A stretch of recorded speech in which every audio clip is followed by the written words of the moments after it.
El Señor esté con ustedes. Y con tu espíritu. Proclamación de la buena nueva de nuestro Señor Jesucristo, según San Lucas. Gloria a ti, Señor. En aquel tiempo Jesús se hizo acompañar de Pedro, Santiago y Juan, y subió a un monte para hacer oración. Mientras oraba, su rostro cambió de aspecto, y sus vestiduras se hicieron blancas y relampagueantes. De pronto aparecieron conversando con él dos personajes, rodeados de esplendor, eran Moisés y Elías, y hablaban del éxodo que Jesús debía realizar en Jerusalén. Pedro y sus compañeros estaban rendidos de sueño, pero despertándose, vieron la gloria de Jesús y de los que estaban con él. Cuando estos se retiraban, Pedro le dijo a Jesús: Maestro, sería bueno que nos quedáramos aquí y que hiciéramos 3 tiendas, una para ti, una para Moisés y otra para Elías, sin saber lo que decía. No había terminado de hablar cuando se formó una nube que los cubrió, y ellos, al verse envueltos por la nube, se llenaron de miedo.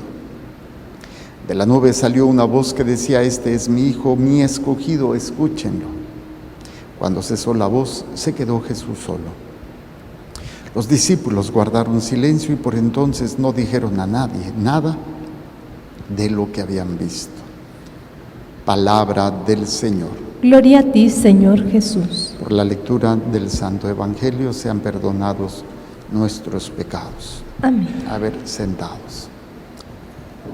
Cuando era niño, me tocaba algunas veces acompañar a mi mamá al mercado sobre ruedas, allá de donde yo soy. Bueno, pues obviamente, como todos los mercados sobre ruedas, se ponen en diferentes lugares cada semana, ¿no?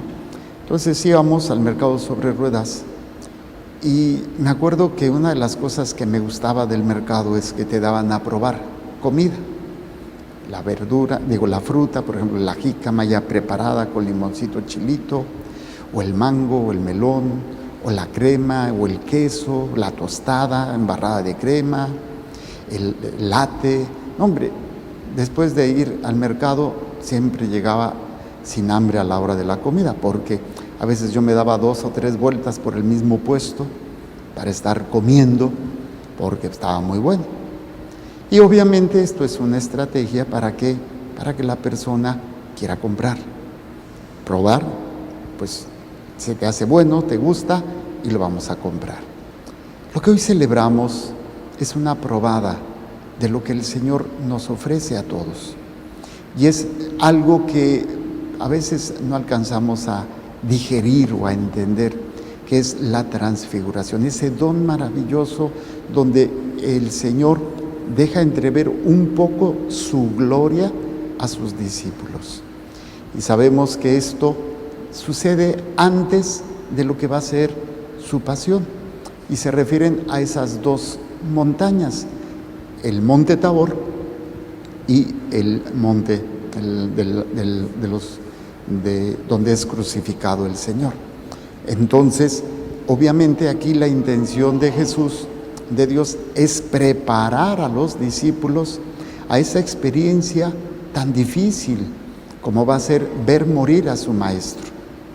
¿Por qué? Porque todos sus proyectos y los mismos discípulos lo van a referir en diferentes partes. Por ejemplo, en los discípulos de Maús, que van caminando, Jesús se aparece a ellos y ellos pues no lo reconocen, y ellos, cuando se refieren a Jesús, decían: es que nosotros esperábamos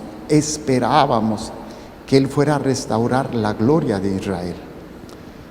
Esto que nosotros celebramos hoy es lo que vivimos en cada misa, es lo que vivimos en nuestra relación con Dios, esa experiencia de algo maravilloso que me prepara para las pruebas, que me prepara para el dolor, que me prepara para el sufrimiento, me prepara para las pérdidas, como es la muerte de un ser querido, o la traición de alguien, o mis propias miserias. ¿Cuántos a lo mejor hemos tenido esas miserias y pues a veces no somos capaces de perdonarnos, ¿no? Traicionamos, cometimos un acto imperdonable y no somos capaces de poder superar esa situación, como muchas veces no somos capaces de superar las miserias y los pecados de los demás, cómo me lastiman, cómo me hieren, o el perder a un ser querido.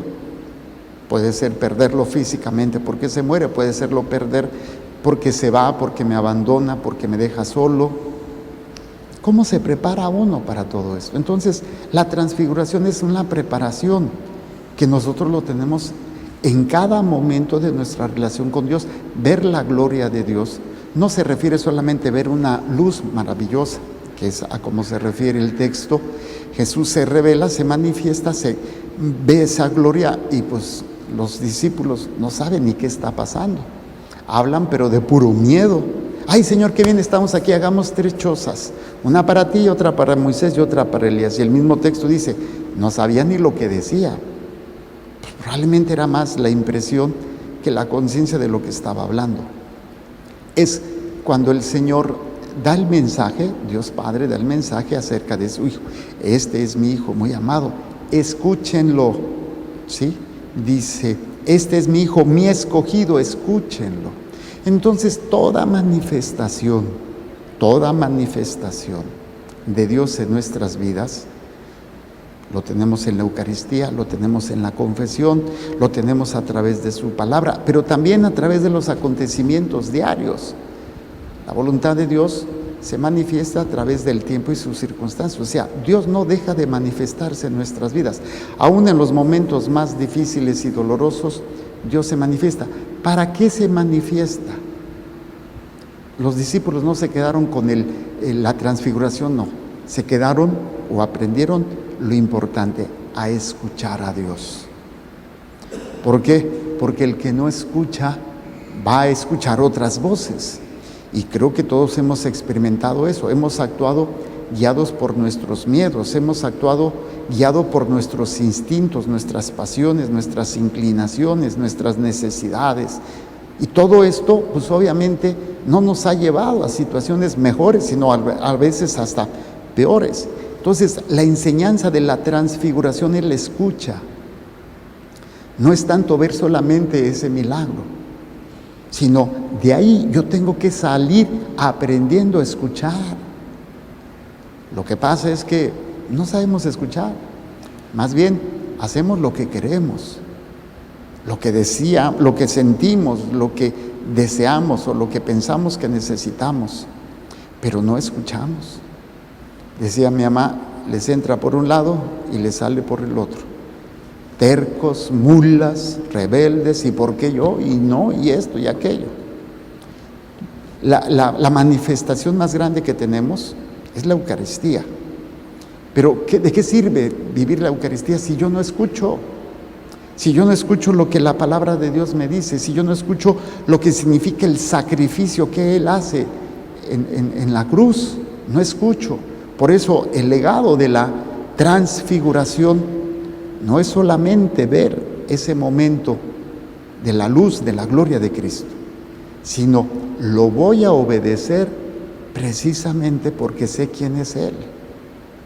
Entonces nuestra tarea más importante es aprender a escucharlo ahora que estoy padeciendo la pérdida de un ser querido, recordando a ese ser querido que ya hace tiempo que murió. ¿Qué es lo que tengo que hacer en ese momento de traición, en ese momento de enfermedad? Y cuando digo qué tengo que hacer, no quiere decir que Dios te va a mandar un WhatsApp o te va a llamar por teléfono, sino que tú, con todo lo que has ido aprendiendo de tu fe, con todo lo que has ido aprendiendo de lo que Dios te ha ido enseñando, descubrir qué es lo que quiere. Como cuando recuerdas, ay, mi papá me pidió esto, mi mamá me encargó las tortillas. Y no es que tu mamá te haya vuelto a hablar, te acordaste lo que te había pedido. O cuando ya no tienes, ¿qué le hubiera gustado a mi papá? ¿Qué le hubiera gustado a mi mamá? Y eso cuando me toca estar en el velorio, en la situación de la pérdida de un familiar, digo, ¿qué es lo que le gustaría a sus seres queridos? A su ser querido que ya murió. Que se quedaran en la tristeza, en la depresión, tristes.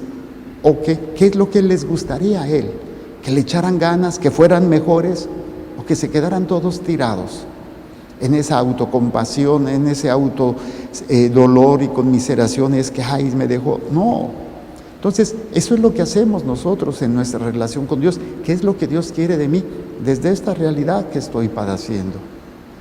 Porque el Señor se sigue manifestando.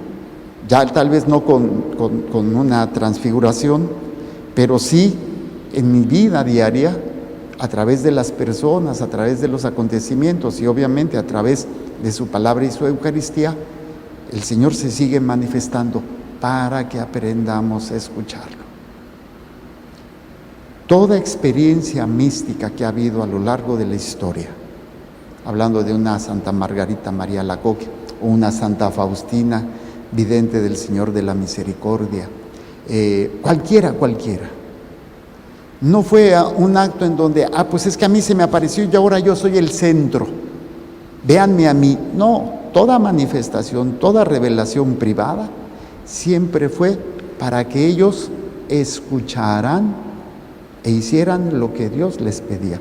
Veamos, por ejemplo, a los videntes de Fátima o de Lourdes o de La Salette o de Medjugorje. Todas estas situaciones siempre es para escuchar, para aprender a escuchar lo que Dios nos está pidiendo. Pero mientras nosotros seamos sordos, seamos tercos y queramos hacer las cosas a nuestra manera, pues obviamente terminaremos haciendo las cosas muy equivocadamente. Y por eso muchas veces terminamos peor de como estábamos. ¿Por qué? Porque no aprendimos a escuchar. Y nos quedamos, incluso personas que se pueden quedar con manifestaciones. Tengo una experiencia muy triste de una mujer que me dijo: padre, la Virgen de Guadalupe se me apareció en una tortilla. Me la trajo y sí, pues aparentemente estaba. ¿Y qué es lo que quiere?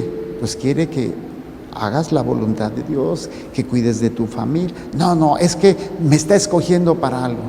Y pues la señora terca hizo un altarcito y empezó a llamar a todo mundo y terminó la señora mal.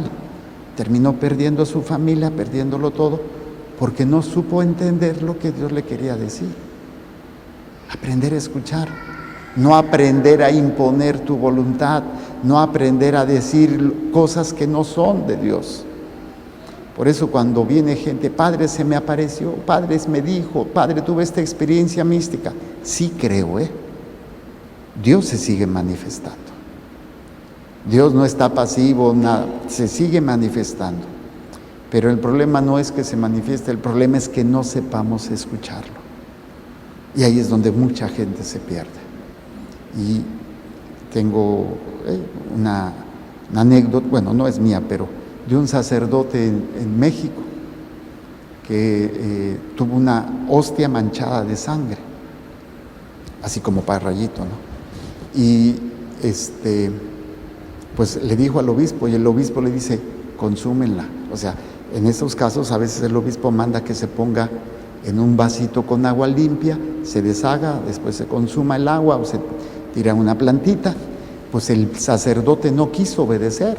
Dice: no, a mí se me reveló, y se separó, hizo su propia secta. Por eso a veces la gente se asustaba, porque dice que si nosotros somos Monte María de allá, y así llamó su grupo, Monte María, y hizo un despapalle porque no escuchó. Al final el sacerdote, antes de morir, se arrepintió y se confesó, pero ya dejó un problemón para la iglesia. Entonces, mucho cuidado. Toda manifestación es como cuando el papá te llama: Jorge, mande usted, papá. Ay, ¿qué quieres? Como diciendo: ¿qué lata das, papá? No es lo mismo, ¿verdad? Claro, si le hubiera dicho así a mi papá, me rompe la boca. Ahora los hijos son los que le rompen la boca a los padres. ¿Sí? ¿Por qué? Porque se sienten más, se sienten superiores, porque no les enseñamos a escuchar. Y no falta la mamá que está diciendo: ¿Estás oyendo? ¿Estás oyendo lo que dijo el padre? Y la estoy viendo. Pero si yo no sé escuchar a Dios, ¿van a escuchar los hijos? Hay que empezar con nosotros. Hay que aprender que esta enseñanza de esta manifestación, de este mostrarnos la gloria de Dios, es para que estemos atentos. Dios sigue hablando, Dios se sigue manifestando en nuestras vidas. Pero si somos tercos y mulas, pasaremos de largo y malinterpretaremos y haremos nuestra humana voluntad. Humildemente pidámosle a Dios que así, como dice el Salmo, que el Señor reine y que se alegre la tierra. Cuando Dios reina en mi corazón, lo que va a traer es alegría. Y el rey que reina es el que manda y el súbdito que obedece, porque hay reyes de pacotilla. Hay reyes todavía en la actualidad, en Europa hay todavía dinastías, hay reinos, ¿no? O reyes, el rey la reina de Inglaterra, el rey de España, que ya nada más son de título, porque ya no tienen un poder político, pero ahí están. Y así es lo que hacemos con Dios. Dios aparentemente, pero es el que tengo ahí guardadito, que solamente para que me conceda deseos cuando tengo una bronca. No, si el Señor reina, llenará tu corazón de alegría, que es precisamente el Salmo. Reina el Señor, alégrese la tierra. Aún en el dolor, aún en el sufrimiento y en la pérdida, cuando reina el Señor, el dolor o el sufrimiento se convierte en alegría, porque sabemos en quién creemos y sabemos a dónde vamos. Presentemos pues el pan y el vino y las intenciones de cada uno de ustedes. Los que gusten hacer su ofrenda pasen, los demás tomen asiento.